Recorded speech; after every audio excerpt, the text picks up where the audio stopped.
জয় নিতাই, জয় শ্রী রাধেশ্যাম। আসুন আমরা সেই মেধা ঋষির কন্যা পরবর্তী অংশটা শ্রবণ করি। তো ভোলানাথ তো চলে গেলেন, মেধা ঋষির কন্যা একা থেকে গেল সেই বনে। কি করবে, তার মনে কোনো আনন্দ নেই। কেন আনন্দ নেই? 5 পতির বর দিয়ে গেল। বলছি, ইন্দ্র দেবতা যেরকম বৃত্তাসুরকে মারার জন্য, বধ করার জন্য অনেক রকমের চেষ্টা করলেন, এমনকি দধিচিমনির অস্থি দিয়ে বজ্রও তৈরি করলেন, কিন্তু বৃত্তাসুরকে মারার পর ইন্দ্র দেবতার মনে কোনো আনন্দ ছিল না। উপরন্তু স্বর্গ ত্যাগ করে তিনি পালিয়ে ঘুরে বেড়াতে লাগলেন এবং পদ্মফুলের নালের ভিতরে 1000 বছর থাকলেন রাজত্ব ছেড়ে দিয়ে। কেন? বৃত্তাসুরকে মারার ফলে। কারণটা কি? বৃত্তাসুর ব্রাহ্মণ সন্তান, ব্রাহ্মণ পুত্র, তাই ব্রহ্মহত্যা পাপ তাকে ধরবে, তাই তিনি লুকিয়ে পড়লেন সেই পদ্মফুলের নালে। ঠিক একই অবস্থা মেধা ঋষির কন্যা, মনে কোনো আনন্দ নেই, মনে কোনো আনন্দ নেই, কেবল দুঃখী দিন কাটাচ্ছে, অতিবাহিত করছে কাল, সময়টা অতিবাহিত করছে। একদিন এমন হলো, বিদ্যুতের চমকানির মতো, ঝড় ঝঞ্ঝাত উঠলোই বিদ্যুতের চমকানির মতো একটা চমক আসলো, আর সেই সঙ্গে মেয়েটা মিলিয়ে গেল। আর কেউ মেয়েটাকে দেখতে পেল না, অদৃশ্য হয়ে গেল। ঠিক সেই সময় ধ্রুপদ রাজা যজ্ঞ করছিলেন। কেন? পুত্রষ্টি যজ্ঞ, একটা পুত্র চাই, যে পুত্র কিনা দ্রোণাচার্যকে মারতে পারবে। তো ধ্রুপদ রাজার যজ্ঞের অগ্নিকুণ্ড থেকে একটা মেয়ে প্রকট হলো, যে মেয়েটার নাম হয়েছিল দ্রৌপদী। এই মেধা ঋষির যে কন্যাটা অদৃশ্য হয়ে গিয়েছিল, সেই কন্যাটাই আজকে এই যজ্ঞ থেকে, অর্থাৎ ধ্রুপদ রাজার যজ্ঞ থেকে প্রকট হলেন, যার নাম দ্রৌপদী হলো। ভগবান শ্রীকৃষ্ণ বলছেন পাণ্ডবদেরকে যে, হে পাণ্ডব, তোমরা সেই মেয়েকে বিবাহ করেছিলে। আবার এদিকে গল্পটা কোথায় শোনাচ্ছে? নারদ মুনিকে শোনাচ্ছে নারায়ণ। তিনিও বলছেন, হে নারদ, সেই কন্যাটাকে বিবাহ করেছিল পঞ্চপাণ্ডব। কেন? তারা তখন বনবাসে ঘুরে বেড়াচ্ছিলেন। ভগবানের কৃপাতে যখন যুবতীর স্বয়ংবর সভা হলো, স্বয়ংবর সভা নির্ধারণ করা হলো, উপরে একটা মাছ বেঁধে দেওয়া হলো আর নিচে জল দেওয়া হলো। নিচে জলের দিকে তাকিয়ে উপরে মাছের চোখের ভিতরে যে তীরটা বিধাতে পারবে, তার সঙ্গে দ্রৌপদীর বিয়ে দেওয়া হবে। তো ধৃষ্টদ্যুম্ন সব আয়োজন করেছিল, কৃষ্ণ বলরাম সেখানে উপস্থিত ছিলেন। কোনো ক্ষত্রিয় বা রাজারা সেটা পারলেন না, একমাত্র পারতেন কে? কর্ণ। কিন্তু দ্রৌপদী বলেই দিল, কর্ণকে আমি বিবাহ করব না, কোনো সুপুত্রকে আমি বিবাহ করব না। ক্ষত্রিয় কেউ পারল না। পরবর্তীতে রাজা বললেন, যদি কোনো ব্রাহ্মণ সন্তান পারো তবে এগিয়ে আসো। আর এই পঞ্চপাণ্ডব তখন ব্রাহ্মণের বেশে ছিল, তাই পঞ্চপাণ্ডব এগিয়ে গেলেন। দূরে দূরে তারা সব 4 ভাই দাঁড়িয়ে থাকলো, আর এগিয়ে গেল অর্জুন। প্রথমত অর্জুন বাণ নিক্ষেপ করে কৃষ্ণকে প্রণাম করলেন, বলরামকে প্রণাম করলেন, পুষ্প দিয়ে তাদেরকে সম্মান জানালেন। তারপর কৃষ্ণ থেকে আশীর্বাদ নিয়ে সেই মাছের চোখ তিনি বাণ দিয়ে বিঁধালেন। দ্রৌপদীকে জয় করে নিয়ে গেল 5 ভাই। কিন্তু মায়ের কাছে গিয়ে তারা কি বললো? মা, ভিক্ষা এনেছি। কি ভিক্ষা এনেছি দেখো। মা তখন কি বললো? 5 ভাই ভাগ বাটোয়ারা করে নাও। এটাই হয়ে গেল ভুল হলো, দ্রৌপদী কোনো ভিক্ষা নয়। তা মায়ের আদেশ মতো দ্রৌপদীকে ব্যাসদেবের পরামর্শে 5 জনের সঙ্গে বিয়ে দেওয়া হলো। ব্যাসদেব এসে সমস্যার সমাধান করেছিলেন। ব্যাসদেব বললেন, এ মেয়ের পূর্বজন্মের কর্মফল, তাই একে 5 পতির ঘর করতে হবে। তাই 5 জনের সঙ্গে বিয়ে হলো। কিন্তু দ্রৌপদী একজন একজন করে 5 জনের সঙ্গে সংসার করেছিলেন। প্রতি বছরে একবার অগ্নি স্নান করতেন। তাই দ্রৌপদী শুদ্ধ এবং পবিত্র নারী। দ্রৌপদীর পঞ্চস্বামী তবুলোকে বলে সতী। সকালবেলা উঠে আমরা যে 5 সতীর নাম নিই, তাদের মধ্যে দ্রৌপদী একজন। কোন পঞ্চসতীর নাম নিই আমরা সকালবেলা? অহল্যা, দ্রৌপদী, কুন্তী, তারা, মণ্ডোদরী। এই পঞ্চকন্যার স্মরণে মহাপাপ নাশ হয়। সেই দ্রৌপদীকে পঞ্চপাণ্ডব জয় করলো এইভাবে। পরবর্তীতে তারা হস্তিনাপুরে গেল, আবার তাদেরকে তাদের রাজ্যের ফিরিয়ে দেওয়ার ব্যবস্থা হলো। রাজ্য 2 ভাগ হলো। রাজ্য 2 ভাগ হয়ে হস্তিনাপুর দেওয়া হলো দুর্যোধনকে, আর খান্ডপ্রস্থ দেওয়া হলো পঞ্চপাণ্ডবকে। ভগবান তাকে কর্মভূমিতে রূপান্তরিত করলেন। ভগবান এবং বলরামের অনুপ্রেরণায় এবং তাদের যুক্তিতে, তাদের বুদ্ধিতে ওই খান্ডপ্রস্থ ইন্দ্রপ্রস্থে রূপান্তরিত হলো। আর সেখানে বিশাল এক যজ্ঞের আয়োজন করা হয়েছিল, অশ্বমেধ যজ্ঞ। সেই যজ্ঞে সবাই নিমন্ত্রিত হয়েছিল। আর অন্ধ ধৃতরাষ্ট্রের প্রতিনিধি হয়ে সেখানে দুর্যোধন গেলেন। সেই মহলটা এতই সুন্দর ছিল, ইন্দ্রপ্রস্থের মহল। সেখানে জলের স্থল, স্থলের জল, এভাবেই বোঝা যেত। শুকনো জায়গাকেও মনে হতো জল আছে, আবার জল নেই মনে হচ্ছে, ফুল ফুটে আছে, সেখানে জল আছে। তো এই মহলে হাঁটতে গিয়ে দুর্যোধন জলে পড়ে গেল। আর সেখানে দ্রৌপদীর মুখ দিয়ে একটা কথা বেরোলো, আন্ধার ছেলে তো আন্ধাই হয়।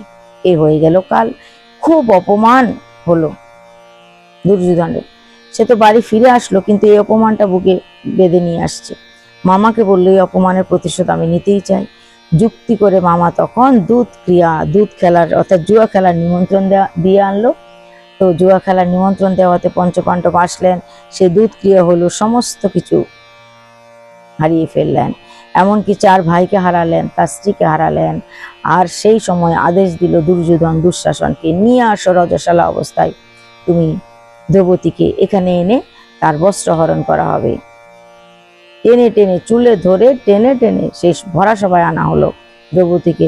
দ্রৌপদী চিৎকার করে সবার থেকে সাহায্য চাইতে লাগলো, পঞ্চপাণ্ডব থেকে, দাদু থেকে, সবার থেকে, কিন্তু কেউ তাকে সাহায্য করলো না।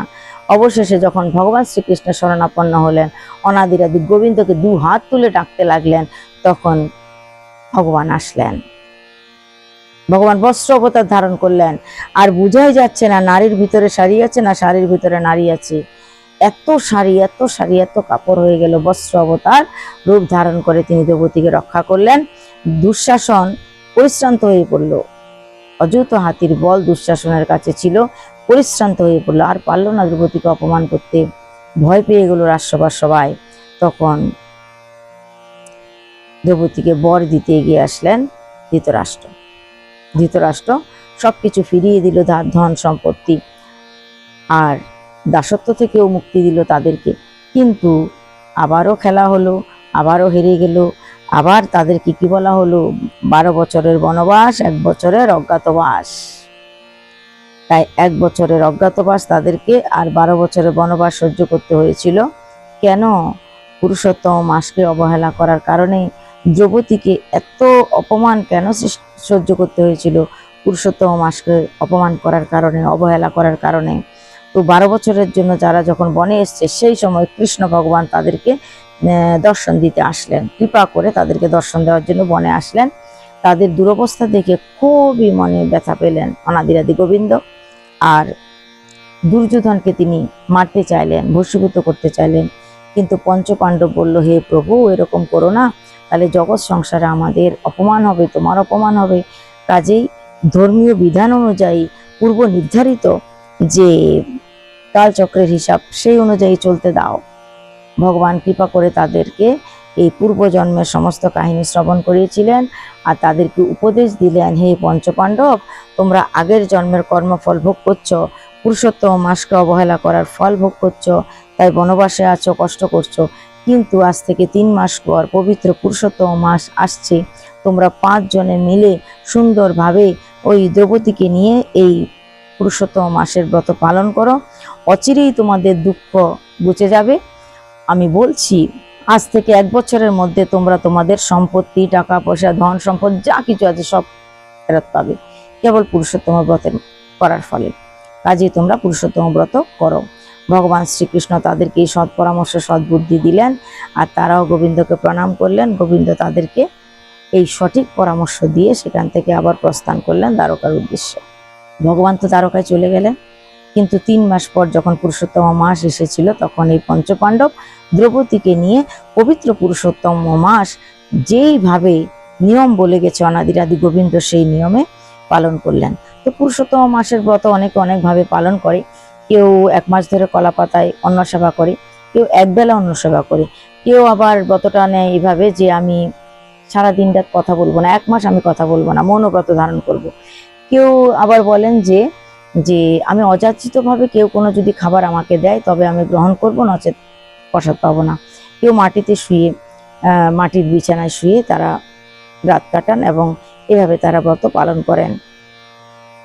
তো বিভিন্ন নিয়ম আছে, কেউ ফলাহার, কেউ জলাহার ইত্যাদি, কেউ আতপন্ন, কেউ শুধু সিদ্ধ অন্ন, কেউ বা 1 সিদ্ধ অন্ন, কেউ দুগ্ধ জাতীয়, কেউ ঘৃত জাতীয় প্রসাদ গ্রহণ করে এভাবে ব্রত করতে পারেন। অনেক নিয়ম আছে পুরুষোত্তম ব্রতের, তো যে যে নিয়ম পালন করছে সেই নিয়ম অনুযায়ী ব্রত পালন করেন এবং ব্রত সম্পন্ন করার আগে তাকে অবশ্যই কিছু দান করা উচিত। যারা মাটিতে শয়ন করে ব্রত পালন করেন, নারদ পুরাণ মতে ব্রত উদযাপনের দিন তাদেরকে বিছানা, বালিশ ইত্যাদি অর্পণ করতে হয়, দান করতে হয়, তবে তারা মাটির থেকে খাটে শুতে পারেন। যারা প্রতিদিন দীপদান করেন, সকাল সন্ধ্যা দুবেলা দীপদান করছেন, তারা যখন ব্রতটা বিশ্রাম দেবেন তখন আগে দীপদান করবেন, ঘি তো প্রদীপ, আগে তারা ঘিয়ের প্রদীপ দান করবেন, তবে তারা ব্রত ভঙ্গ করবেন। এরকম প্রত্যেকটা যে যে নিয়মে, যে একবেলা অন্ন সেবা করে প্রসাদ পাচ্ছে বা যারা কলা পাতায় করে ভোজন করছে, তাদের উচিত ব্রত বিশ্রাম দেওয়ার আগে বা নিয়মটা ভঙ্গ করার আগে অন্ন সেবা দেওয়া। খুব করে অন্ন সেবা দাও, জল দান করো, ফল দান করো, ছাতা দান করো, চটি দান করো। কেউ আছে এমন এক ব্রত নেই যে এই 1 মাস আমি চটি করবো না, খালি পায়ে বিচরণ করবে। কেউ আছে আমি চুল দাড়ি গোঁফ কিছুই কাটবো না, নখ কাটবো না, তেল সাবান কিছু ব্যবহার করবো না। তো এরকম ব্রতের অনেক নিয়ম আছে। তো সেই হিসাবে পঞ্চপাণ্ডব এই ব্রতের সমস্ত কিছু নিয়ম জেনে সেই ব্রতের নিয়ম অনুযায়ী 1 মাস ধরে ব্রত পালন করলেন। ব্রতের বিশ্রামের দিন তারা যেভাবে ভগবান বলে গেছেন সেইভাবে ব্রতের বিশ্রাম দিলেন। এই পুণ্যের কারণে পরবর্তীতে তাদের অজ্ঞাতবাসটা সুফল হয়েছিল এবং মহাভারতের যুদ্ধের পর তারা তাদের হারানো সম্পত্তি যাবতীয় সবকিছু ফিরে পেয়েছিলেন পুরুষোত্তম মাসের ব্রতের কারণে। অর্থাৎ পঞ্চপাণ্ডব যে দুঃখ ভোগ করেছিল, দ্রৌপদী রাজসভায় যে অপমান ভোগ করেছিল, কার কারণে? পুরুষোত্তম মাসকে অপমান এবং অবহেলা করার কারণে। তাই আমাদের দ্বারা যেন সে পাপ না হয়। প্রতি 32 মাস অন্তর অন্তর এই পুরুষোত্তম মাস আসবে, এটা নয় যে এই বছর এসছে আর আসবে না, না, প্রতি 32 মাস অন্তর অন্তর পুরুষোত্তম মাস আসবে। তাহলে আমাদের সবার উচিত এই পুরুষোত্তম মাসের ব্রত করা, লাভ উঠানো, অধিক মাসে ভজনের অধিক ফল। তাই আমরা কিছু কথা এবার সংক্ষেপে শ্রবণ করালাম আপনাদেরকে নারদ পুরাণ থেকে। তো ভবিষ্যতে আরো অনেক বেশি শ্রবণ করাবো, যাতে করে আপনারা আরো ভালোভাবে পুরুষোত্তম ব্রত করতে পারেন, নিয়ম কারণ আরো ভালো করে মানতে পারেন। পুরুষোত্তম মাসের ব্রত আশা করি সবাই পালন করেছেন এবং সবাই লাভ উঠাচ্ছেন। আজকে ব্রত কাহিনী এখানেই সম্পন্ন করছি। জয় নিতাই, জয় শ্রী রাধেশ্যাম।